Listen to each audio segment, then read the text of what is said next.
Thomas the Tank Engine has worked his branch line for many years and knows it very well.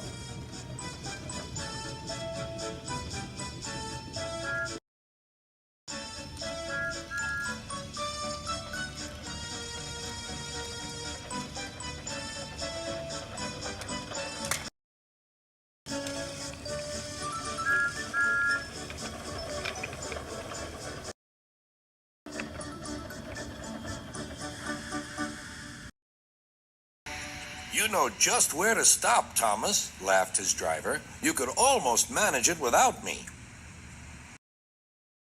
Thomas had become conceited. He didn't realize his driver was joking.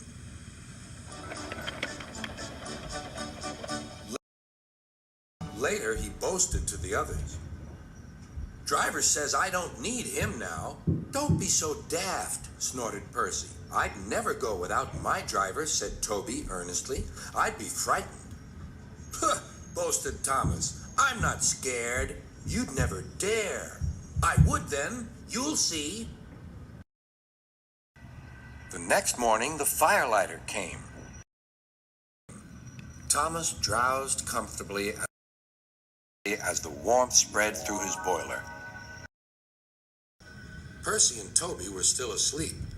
Thomas suddenly remembered. Silly stick in the muds, he chuckled. I'll show them. Driver said I could manage without him. I'll just go out and then I'll stop and whoosh. That'll make them jump.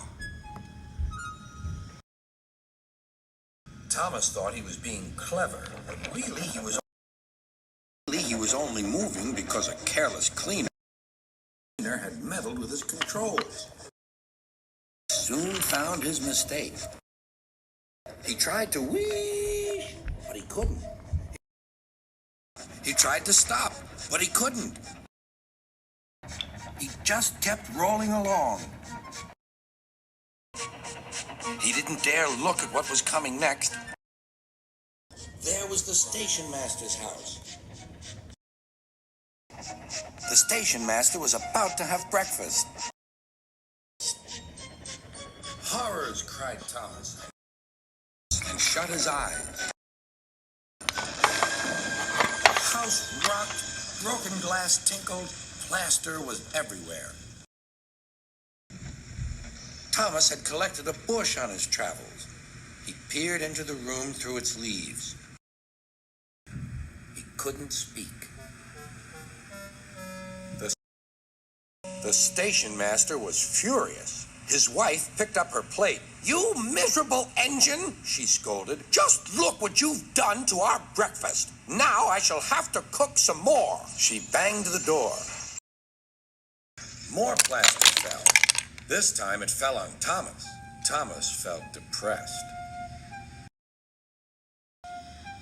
Workmen propped up the house with strong poles and laid rails through the garden. Then, the Scottish twin engines Donald and Douglas arrived.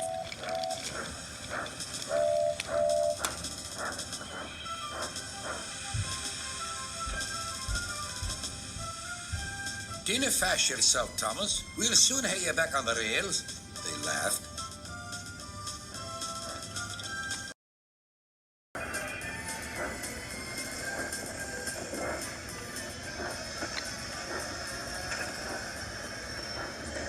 Donald and Douglas, puffing hard, managed to haul Thomas back to safety.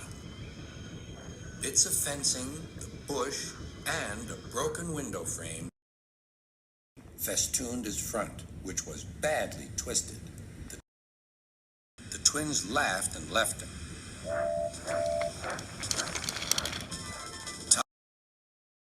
Thomas was in disgrace. There was worse to come. You're in a lot of trouble, Thomas. I know, sir. I'm sorry, sir. You must go to the works and have your front mended. It will be a long job. Yes, sir. Meanwhile, a diesel rail car will do your work. A diesel, sir? Thomas sputtered. Yes, Thomas. Diesels always stay in their sheds till they are wanted.